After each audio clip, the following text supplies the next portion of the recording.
Good morning student. तो जैसा कि आपका क्लास 12 लेसन सेकंड में गॉस प्रमेय में आपका आज का पार्ट नंबर 6 है। और पार्ट नंबर 6 में आपका जो पहला टॉपिक है, इससे पहले आपको 5 पार्ट हो चुके हैं। 5 पार्ट में आपको गर्भ थ्योरम, अगर आप सभी पार्ट को अगर आप हमारे लिंक में जाकर हमारे YouTube चैनल पर और हमारे सभी पार्ट को अगर आप देखते हैं तो आई होप कि आपको लेसन सेकंड, लेसन फर्स्ट यानी फिजिक्स के किसी भी चैप्टर में आपको किसी भी प्रकार कोई प्रॉब्लम होने वाली नहीं है। आपको हर लेसन का एक एक chapter with numerical with example आपको क्लियर कराया गया है। तो आप लिंक में जाकर और आप सभी पार्ट को आप आसानी देख सकते हैं और फिजिक्स में इंटर बोर्ड के एग्जाम में आप अच्छा अंक प्राप्त कर सकते हैं। तो जैसा कि आज का हमारा पार्ट नंबर 6 है, आपके इसमें पार्ट नंबर 6 में हमारा आज का टॉपिक जो है वो है आवेशित चालक के ठीक बाहर वैद्युत क्षेत्र की तीव्रता। आवेशित चालक के ठीक बाहर वैद्युत क्षेत्र की तीव्रता। तो हम फिगर देखते हैं और फिगर के साथ में हम आपको बताएंगे कैसे क्या लिखना है। तो सबसे पहले हम मान लेते हैं कि ये आपका एक समतल आवेशित चालक है।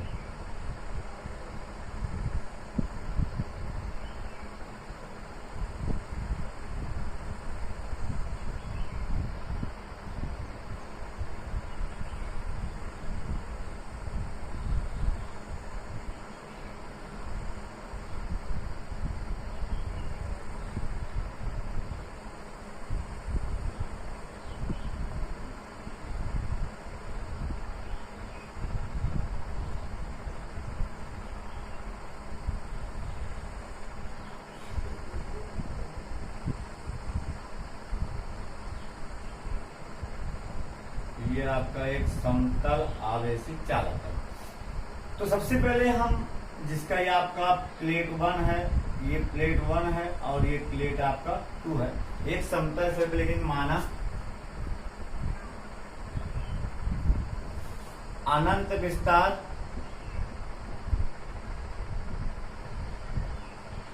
और परिमित लघु मोटाई, परिमित लघु मोटाई का एक धन आवेशित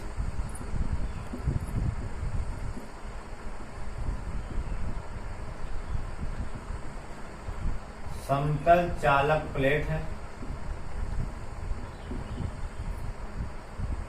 सबसे पहले क्या लिखे, माना अनंत विस्तार और लघु परिमित मोटाई का एक घन आवेशित समतल चालक प्लेट है। क्योंकि यह प्लेट समतल है, अतः प्लेट को दिया गया आवेश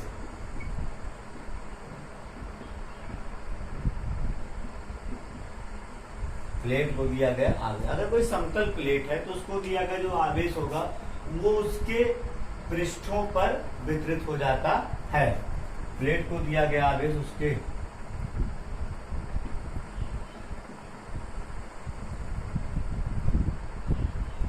बाह्य पृष्ठ 1 व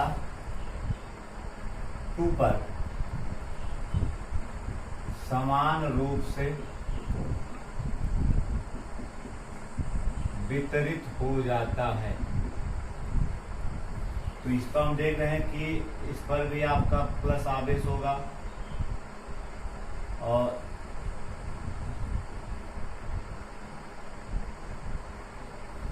इस पर भी आपका प्लस आवेश होगा।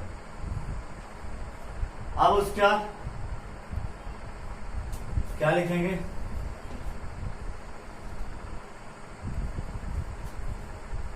यहां पर लिखेंगे कि चालक के भीतर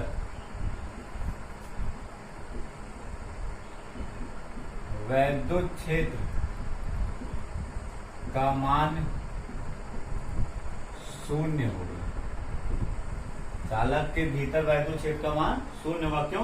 क्योंकि हम जान रहे हैं कि इस चालक को जितना भी आवेश दिया जाता है उसके बाह्य पृष्ठों पर समान रूप से वितरित हो जाता है, अर्थात इसके अंदर कोई आवेश नहीं होता है, तो इसके अंदर वैद्युत क्षेत्र की तीव्रता क्या होगी? हमारी शून्य होगी। लेकिन माना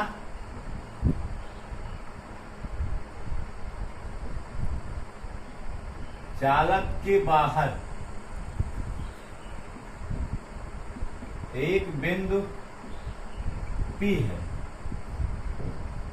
जिस पर क्या कर रहा है? चालक के ठीक बाहर वैद्युत क्षेत्र की तीव्रता, जिस पर वैद्युत क्षेत्र की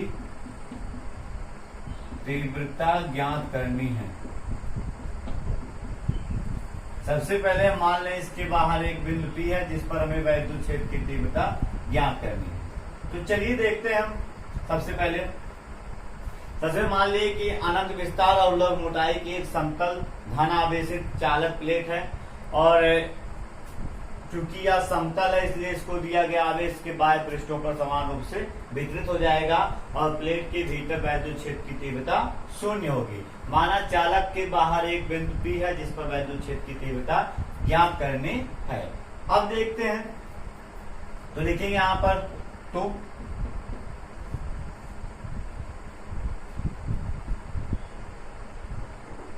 लिखेंगे चूंकि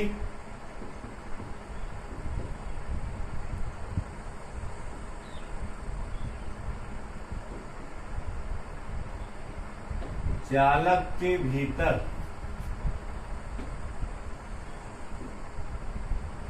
वैद्युत क्षेत्र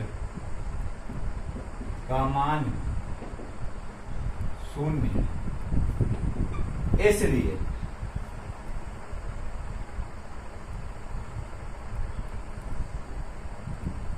पृष्ठ 1 के कारण या प्लेट 1 के कारण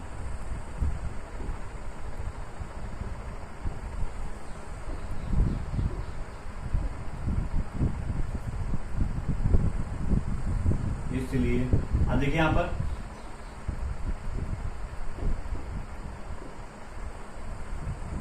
इसलिए पृष्ठ 1 व 2 को एक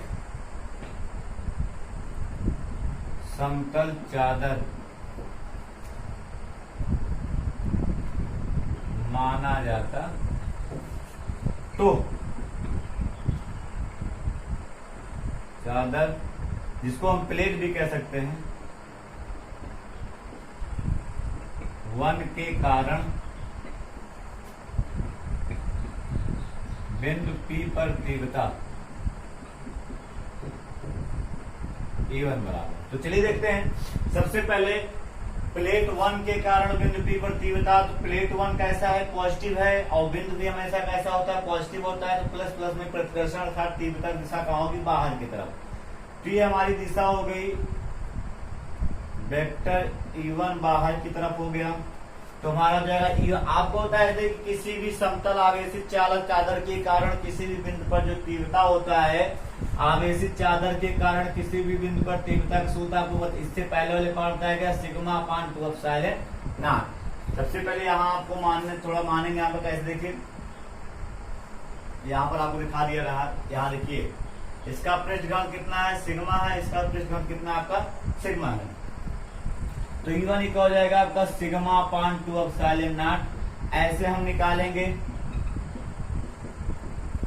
2 के कारण बिंदु P पर तीव्रता, E2 बराबर सेम वही आपका सिग्मा अपान 2 एप्सिलॉन नॉट। अब देखते हैं E2 का मतलब क्या हुआ। तो 2 के कारण देख रहे हैं, तो प्लेट 2 के कारण बिंदु P पर तीव्रता, प्लेट पॉजिटिव है, बिंदु भी पॉजिटिव होता है, इसमें भी क्या होगा? आपका प्रतिकर्षण होगा, E2 हो गया आपका।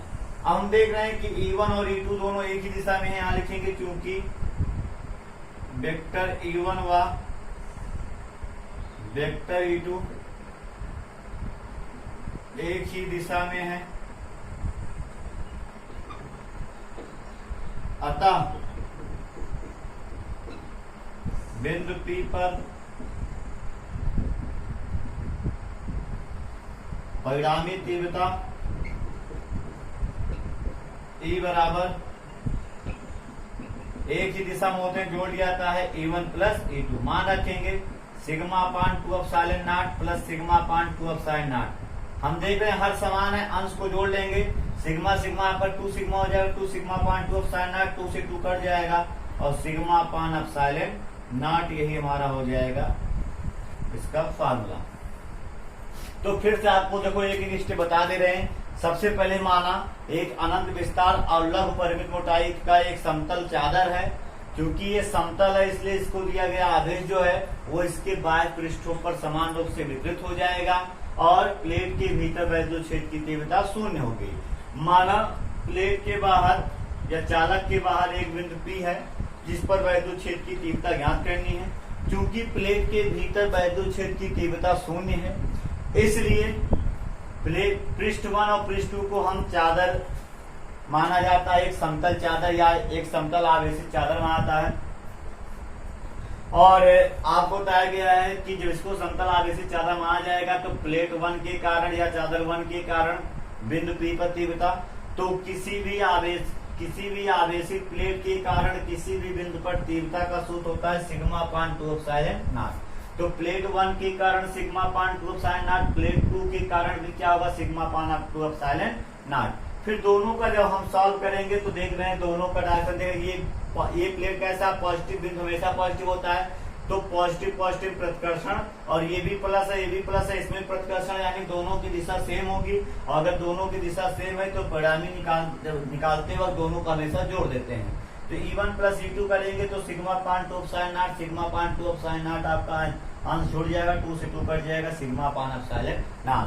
तो आवेशित चालक के ठीक बाहर वैद्युत क्षेत्र की तीव्रता का फॉर्मूला क्या होता है सिग्मा अपान एप्सिलॉन नॉट। ये हो गया आपका डेरिवेशन।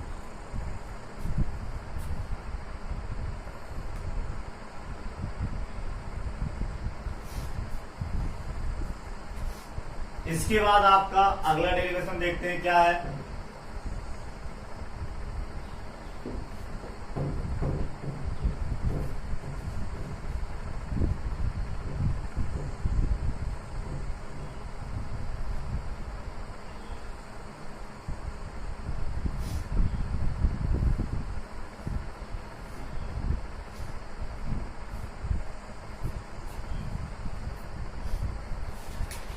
अगला डेरिवेशन हमारा कह रहा है समान पृष्ठ घनत्व की धन तथा ऋण आवेशित समांतर अचालक प्लेटों के बीच तथा बाहर। यहां आपका अगला टॉपिक कह रहा है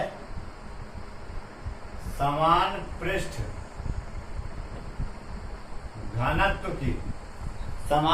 घनत्व की धन तथा ऋण आवेशित